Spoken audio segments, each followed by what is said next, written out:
The Navy base in Norfolk, Virginia, was buzzing with unusual excitement.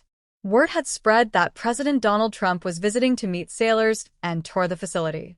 For weeks, preparations were underway. Flags hung neatly, floors polished, and uniforms pressed sharp. But there was one detail that intrigued everyone. Trump had asked to eat what the sailors ate. Commander Grace Harlow, a respected 40-year-old officer known for her fairness, wasn't sure what to think. Most presidents stick to formal dinners, she said to her junior officer, Lieutenant Marcus Reed. But if he wants real Navy food, he'll get it. The galley staff, men and women who cooked daily meals for thousands, felt both nervous and proud. Among them was Petty Officer Carla Dawson, 28, who had grown up in a small town before joining the Navy as a cook. For her, preparing meals wasn't just duty. It was a way of caring for her fellow sailors. "Do you think he'll actually eat it?" one sailor whispered. Carla smiled, though her heart raced.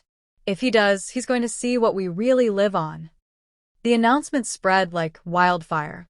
Sailors wondered what the president would say. Some hoped he would praise the food. Others feared he'd mock it.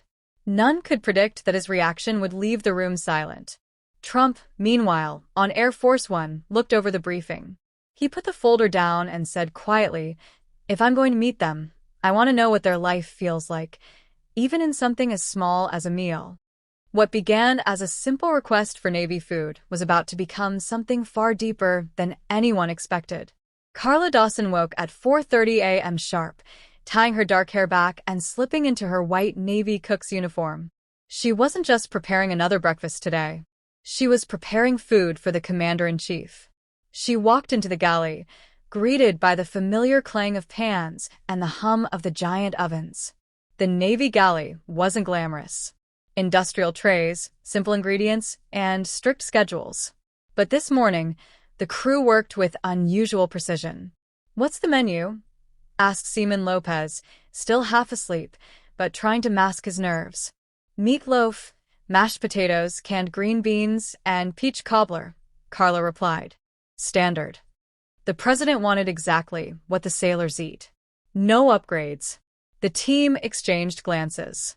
This wasn't steak and lobster presidential dining. This was comfort food bulk prepared for thousands with recipes written for practicality, not luxury. Carla moved quickly, seasoning the meatloaf, adjusting the potatoes, and checking the ovens. She wasn't trying to impress with gourmet flair. She wanted honesty. If he eats this, she thought, he'll know how we live. As the crew worked, conversations turned emotional. Lopez muttered, "My mom thinks I eat like a king here. If only she knew it's canned beans half the time." Carla paused, remembering her childhood. Her family once relied on food stamps.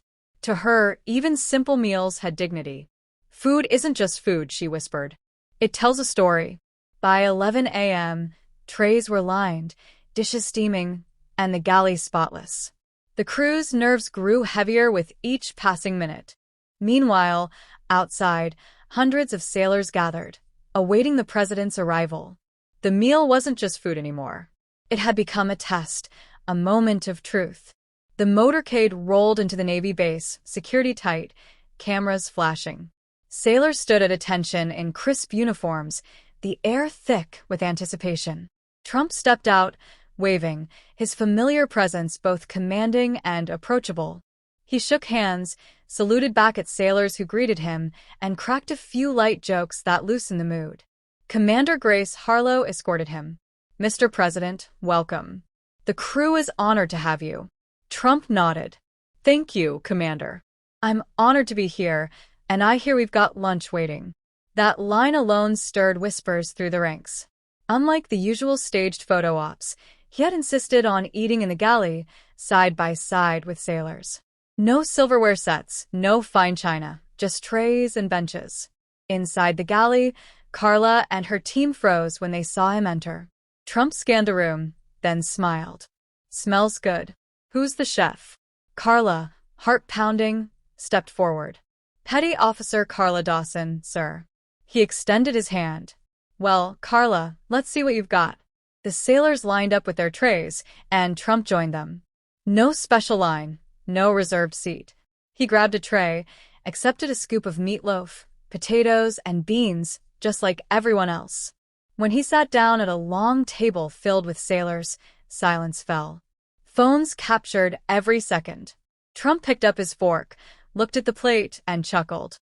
"This looks like something my mom used to make." The sailors laughed nervously, but no one knew what his first bite and his first words would reveal. The room fell so quiet you could hear forks scraping against trays. Every sailor's eyes locked on Trump as he cut into the meatloaf. He raised the bite, looked around, and with a grin said, "Moment of truth, folks." He chewed slowly. For a few seconds, no one dared breathe. Then he nodded, swallowed, and leaned back. "You know what? This is better than I expected. Tastes real, honest food." The tension broke. Laughter rippled through the room. But Trump wasn't done. He pointed at the tray. "It's not fancy. It's not a five-star meal, but that's the point, isn't it? This is what you live on. This is part of your sacrifice." Carla Dawson's hands trembled as she listened. She had spent years serving these meals, often hearing complaints from sailors tired of repetition. For the first time, she felt someone truly saw the meaning behind the food. Trump continued eating, trying the potatoes, then the green beans.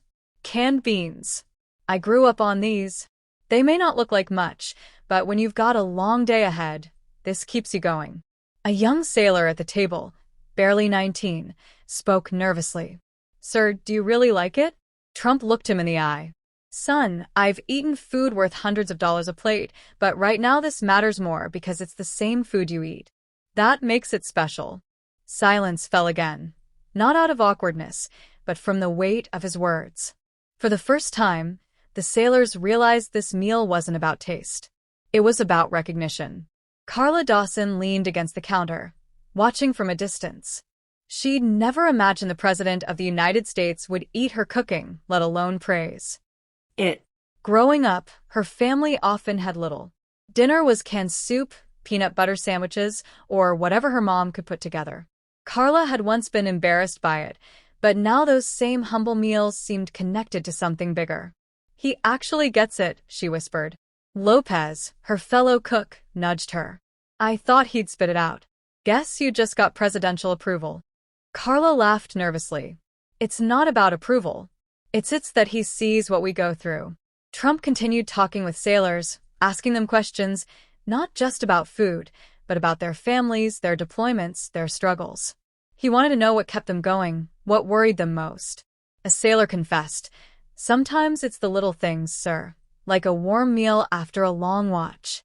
Makes you feel human again." Trump nodded. That's the heart of it. A meal is never just a meal.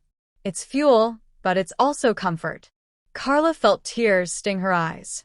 For years, she'd been overlooked, her work taken for granted. Today, someone had said out loud what she'd always believed, that even a simple tray of meatloaf could carry meaning. Still, she wondered, was this just talk, or would his words actually matter after he left? After finishing his cobbler, Trump placed his fork down. The cameras were still rolling, sailors hanging on to every word. He leaned forward, his voice quieter now. "I need to tell you something honest. I know some of you think this food is plain. Some of you get tired of it. I understand that. But let me say this. It may not win a chef's award, but it carries something far greater. The spirit of sacrifice." The sailors exchanged glances. No president had ever spoken about Navy food like this. Trump continued. "Every bite reminds me of what you give up. Luxury, comfort, family dinners. You eat here, so the rest of America can eat at home in peace. That makes this food priceless." A hush swept the room. Carla's throat tightened. Lopez muttered, "Did he just call our meatloaf priceless?" One sailor, Chief Petty Officer Daniels, who had served for 25 years, stood and said firmly, "Sir, I've eaten this food more times than I can count. I never thought I'd hear a president call it sacrifice." "Thank you." Trump nodded, visibly moved. "You serve this country with your lives. The least I can do is sit with you and eat what you eat. And I'll tell you something today. This meal means more to me than the finest banquet. The words settled deep into every heart. They weren't rehearsed. They weren't political. They were raw, unfiltered honesty. And that's what shocked the sailors most. The sailors left the galley in waves, whispering about what they had just witnessed. Some laughed at the surreal moment. Others stood quiet, reflecting, but all of them felt the weight of the president's words. Carla remained by the counter, still stunned. She thought of her late father, a factory worker who had always said, "Respect comes in small ways, not grand gestures." If he were alive, he would have smiled at what had just happened. Commander Grace Harlow approached Trump. "Mr. President, I've never seen the crew this affected by a speech." Trump shrugged. "Grace, sometimes the truth is simple. You honor people by seeing them. Today I saw them." A young sailor, nervous but bold, asked Trump for a photo. Soon, dozens lined up. Not stiff official photos, but casual ones with smiles and laughter. Trump shook their hands, told jokes, even teased Lopez for spilling a little gravy on his tray. Later, when the sailors gathered in their quarters, the conversation wasn't about politics, policies, or even military strategy. It was about meatloaf and a president who had chosen to eat it with them. Some admitted they'd felt forgotten, like their work was invisible. Today, that invisibility had lifted. Carla wrote in her notebook that night, "Food can carry dignity when someone recognizes it." Today, the president reminded us of that. But none of them knew the story of that simple meal would travel far beyond the base, and its ripple would inspire more than just sailors. As the meal wrapped up, Trump stood shaking hands with sailors one by one. When he reached the galley counter, Carla Dawson found herself face to face with him. Her palms were sweaty, but she stood tall. "You cook this, right?" Trump asked. "Yes, sir," Carla replied, her voice trembling. "With my team." Trump smiled warmly. "Well, you've done something more than cook. You reminded me of my mother's kitchen. That's a gift." Carla swallowed hard. She wanted to thank him, but words caught in her throat. She managed, "Sir, we try to make it feel like home, even if it's not." Trump nodded, visibly moved. "That's exactly what it feels like. Home. Even here." The sailors nearby went quiet, realizing the significance of the exchange for Carla, who had spent years being overlooked. It felt like her work suddenly mattered. After Trump moved on, Lopez whispered to her, "You just made history. The president compared your meatloaf to his mom's." Carla laughed nervously, brushing a tear away. "I didn't do this for history. I just wanted them to feel cared for." But deep down, she knew this moment was different. Trump's words had given meaning to what she had always believed, that food, no matter how simple, carried comfort and dignity. Later that afternoon, Trump asked to sit again with a smaller group of sailors. This time, the cameras were gone. Just him, a few young sailors, and Commander Grace Harlow. He asked them to share their stories. One sailor, Petty Officer Ramirez, spoke about missing the birth of his daughter during deployment. Another, Seaman Harris, admitted how tough it was eating the same meals daily, but said the galley staff always kept spirits up. Trump listened closely, not interrupting. Finally, he said, "Back in New York, people think Navy food is a joke. But sitting here, I realize it's not about the food. It's about the people who prepare it and the people who share it." The sailors exchanged glances, surprised at his sincerity. Grace added softly, "Sir, sometimes just sitting with us does more than speeches ever could." Trump nodded. "That's why I came to remind myself, and maybe the whole country, that service isn't just on the battlefield. It's in the small things, even in the galley." Carla, listening from the kitchen, felt a lump in her throat. She had always wondered if her work truly mattered. Now, hearing those words, she knew it did. When Trump finally left the galley, the sailors gathered outside to see him off. They clapped, not because protocol demanded it, but because they genuinely felt moved. The applause grew louder, echoing across the base. Trump turned back, raising a hand. No, the applause isn't for me. It's for you, for what you do every day." The sailors erupted in cheers. Carla stood in the back, tears streaming down her cheeks. She had never felt such pride in her work. Grace leaned toward Trump and whispered, "You may not realize it, but you just gave this crew something they'll never forget." Trump smiled faintly. "Neither will I." As the motorcade pulled away, the sailors kept talking about what had happened. Not about politics, not about speeches, but about meatloaf, honesty, and being seen. Carla returned to the galley, sitting quietly at a table where Trump had eaten. She touched the tray he'd used, as if it carried part of the moment. Sometimes, she thought, respect comes from sharing something as simple as a meal. Little did she know, the story was only beginning to spread. Within days, the world would hear about the president who ate Navy food and the sailors who were forever changed by his words. The next morning, sailors began posting photos and short clips online. Trump eating meatloaf, laughing with sailors, shaking hands with Carla. Within hours, hashtags trended. Number Navy meal, number meatloaf moment, and number serving sacrifice. News outlets picked it up. Commentators were shocked, not by policy, but by the raw simplicity of the act. One headline read, "President chooses Navy galley over banquet. Calls meal priceless." Carla's phone buzzed. Non-stop. Friends from her hometown messaged her. Her mother cried over the phone. "Honey, your food was on TV." The president compared it to his mother's cooking. Carla smiled, but she also felt humbled. "It wasn't about me, Mom. It was about all of us." Meanwhile, sailors across different bases began sharing their own galley stories. Photos of simple meals, spaghetti, chili, sandwiches popped up online, each carrying the message, "This is what we live on. This is our sacrifice." The moment had sparked something unexpected, pride in the small, overlooked details of Navy life. And for Carla Dawson, the cook who once felt invisible, it was proof that sometimes the simplest acts, serving food, sharing a table, could ripple across the world. 2 days later, Carla sat in her bunk scrolling through her phone. A message popped up from her younger brother back in Ohio.